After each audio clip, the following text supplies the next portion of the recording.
Now, let us, as we would do if President Barack Obama was entering into this room, to pay homage and our great respect to such a wonderful president of these United States of America, we would stand in honor of that position and that person. And we have such a president of the Tuskegee University, Dr. Brian Johnson. Let us stand, if you're able. If you're not able, raise your hand, and let's give him a round of applause for all that he is doing. Thank you for supporting this night. Please, by all means, take a seat. Obviously, whenever I'm in the presence of Tuskegee University greats such as the ones we're honoring tonight, as well as whenever I'm alive and I'm able to breathe and stand in awe of the one who makes us all able to stand here, he's the only one worthy of all praise and honor and glory. I'm so excited tonight to be around winners. If you do not know, young people, old people, middle-aged people, that you are whose company you keep, this is probably the best place you'd rather be on this evening. Not only the 4 inductees, but the lives that they've touched, their children, their grandchildren, their son-in-laws, their daughter-in-laws, their cousins, their spouses, the impact they've made in the lives and the careers that they've held since leaving these hallowed grounds. These are indeed winners, and I am privileged and honored to be around them. I first would like to give some acknowledgments. Pastor Flakes, you came in a little late, but you certainly served us well as our MC. Let's please give him a round of applause. I'm so thankful that with each of our inductees, including Pastor Flakes, when you have men of character, competence, and credentials, these persons are always worthy of honor. I'd like to have the members of the directors of the Athletics Hall of Fame to please stand at this time. All members who are part of the directorship for the Athletic Hall of Fame at Tuskegee University, please stand.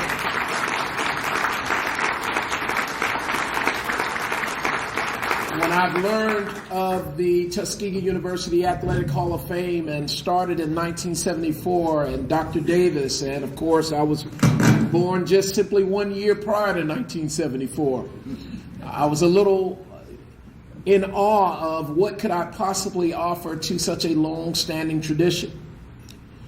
I'm very pleased to know that Dr. Davis grew up or was from Camden, South Carolina, where both my great uncles resided.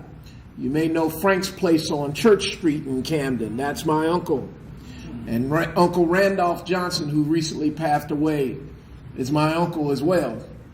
So when I hear of Camden and I hear of Dr. Davis's accomplishments, I'd like to think that in some way, shape, or form, there is a connection.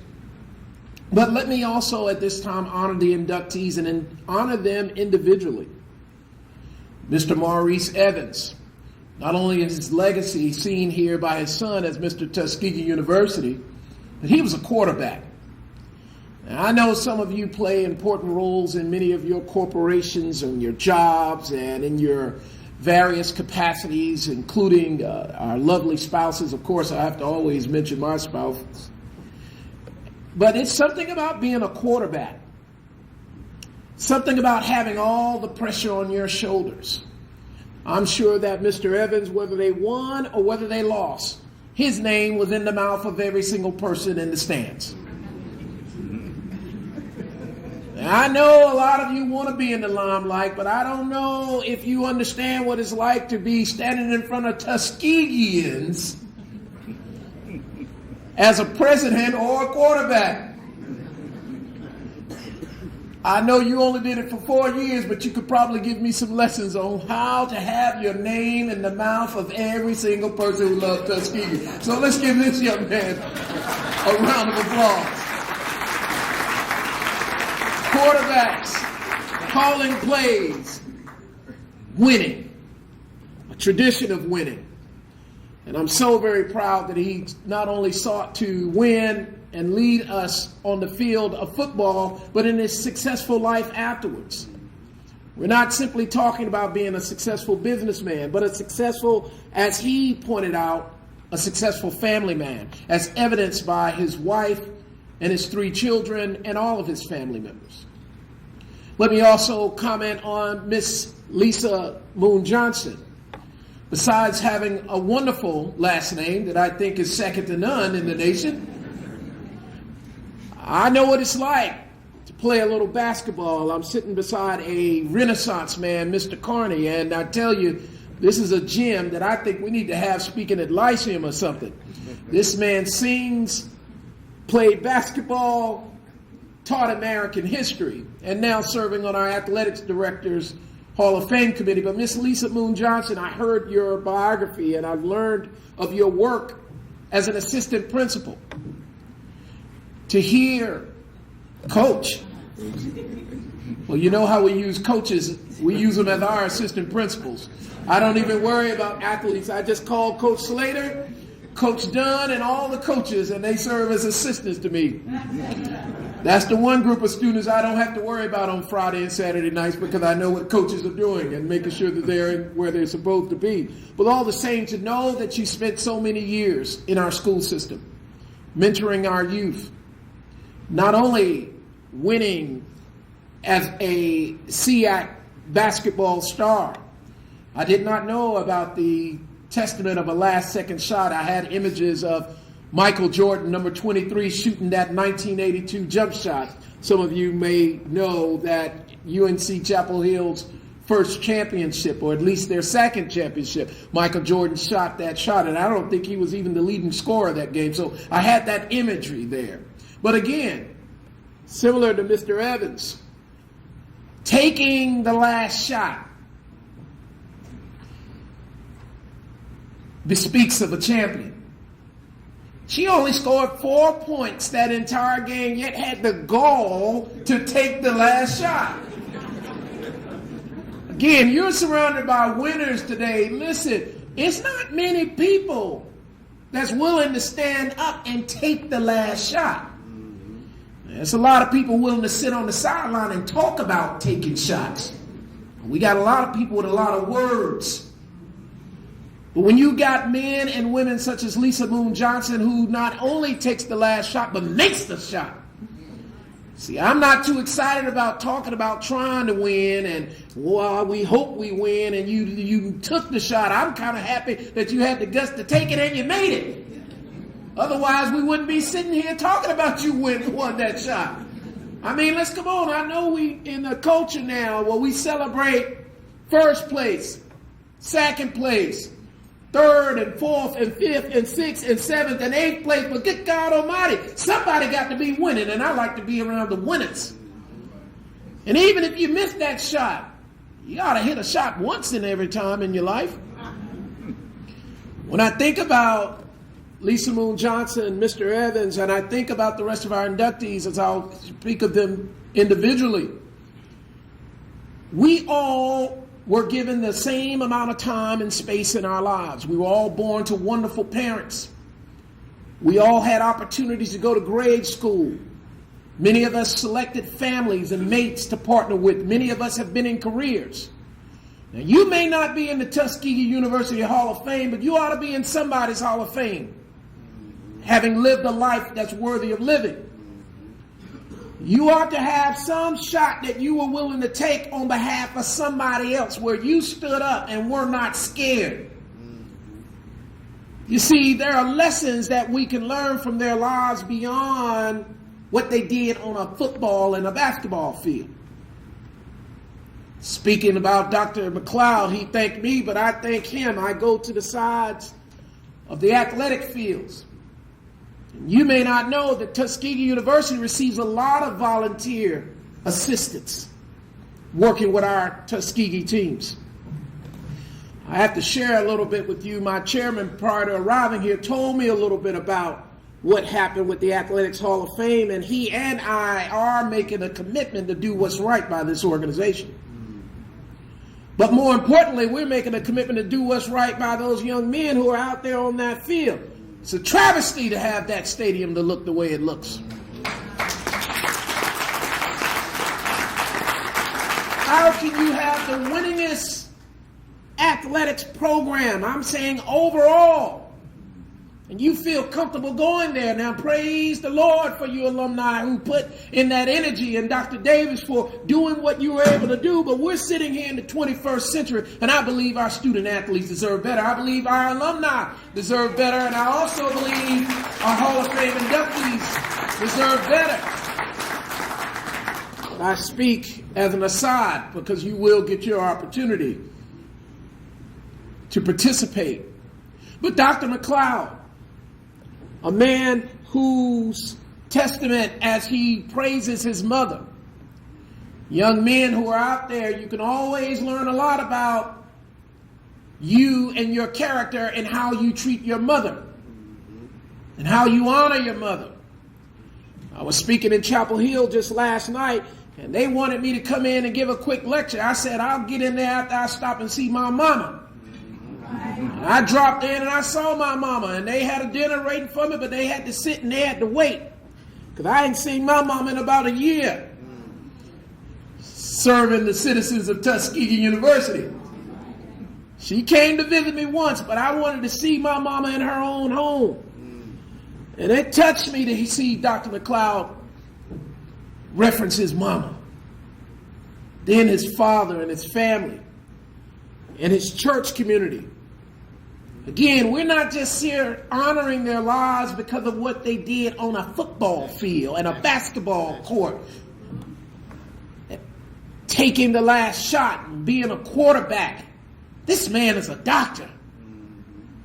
This man went on to achieve the very highest degree in his field. And not only making money doing it, but giving back to his university community.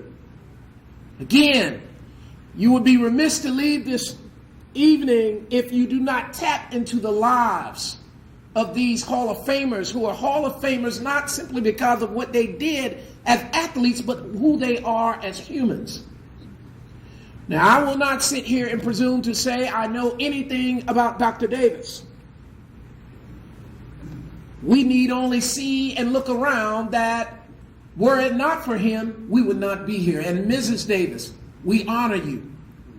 We honor you because of what he did, what he has done, what he is doing, and what he will forever continue to do.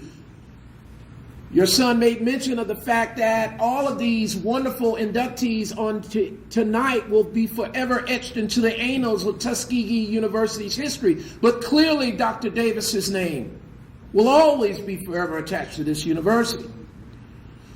I know a lot of people say I'm young, but I try to tell you I'm young, but I ain't dumb. I know about tradition, but I also know about trajectory. And I know that men like Dr. Davis didn't want to sit around and just have us honoring him for the next 80 years and having the same Hall of Fame looking the way it looks. I don't expect that the same Hall of Fame will look the same way it's been for the last 41 years. You know, I came in and I sat tonight and I was in Carney's ear because I like to sit at the feet of people who've been there and done that and got the t-shirt. I might not sit at your feet, but I sit at a whole lot of people's feet. And I bend their ear. And the first time I experience things, I like to ask questions. Well, how do y'all do it? Because I don't want to do anything. I don't want to get the check. That check is for you, sister, and for the Athletics Hall of Fame. All of you who want to give the things at this institution, don't let them tell you anything different. You want to get athletics, that money go into athletics. I'm not going to take your money. We're going to get money from all kinds of places. But I want you to know that we owe these legends like Dr. Davis to go higher. I made mention at the opening convocation that men like Dr. Davis and the passing of many of the Tuskegee University Athletic Hall of Fame persons like an Alice Coachman Davis, and of course Booker T. Washington, who we celebrate in this centennial year, George Washington Carver, Robert Taylor. They did not walk around the campus of Tuskegee University. We've just lost Amelia Boynton Robinson. We just lost Miss Barbara Howard. These men and women did not walk around here talking about, I hope y'all honor me the rest of my life, and I hope y'all just sit around talking about what we used to do. These men and women were men and women of flesh and blood, and they went on to achieve. They weren't thinking about being honored. What they thought about was doing something. I think that when we hear Dr. Davis, we don't hear his words, but we can see his works. Booker T. Washington said, let examples answer. I like to say, never ever offer a word without an accompanying work. You want to know who I am? See my works. And I think that's what we're doing here by seeing what Dr. Davis did. And I don't want to just keep it at this level. I wanted to go higher. I said, Mr. Carney, we need to have music up in here. It needs to be dancing. I mean, we need to have it worthy of the honor afforded to these inductees. Now, I'm not mad at you at how we did it. But I believe we should always try to be the very best. I know some of y'all got a problem about this young president always talking about winning. But I don't know what kind of president you don't want if you don't want to win. I want to be number one in everything. And when I'm not number one, I'm thinking that I'm not representative of being the president of the number one, not HBCU, but the number one institution in the United States of America, Tuskegee University. So in closing, I also want to thank each and every one of you for coming tonight. You are here to honor your relatives. Some of you are here just because you want to support Tuskegee University. You want to support Tuskegee University athletics. We thank you for being here. You did not have to be here. You could have chosen to be anywhere. And we thank each and every one of you. But we also ask you to not only honor the past and their past achievements, but honor them here in the present and in the future with your own lives, your own respect for Tuskegee University, and your own respect for yourselves and your family. Thank you for this opportunity to speak to you, and God bless each and every one of you, and especially God bless our 4 inductees this evening.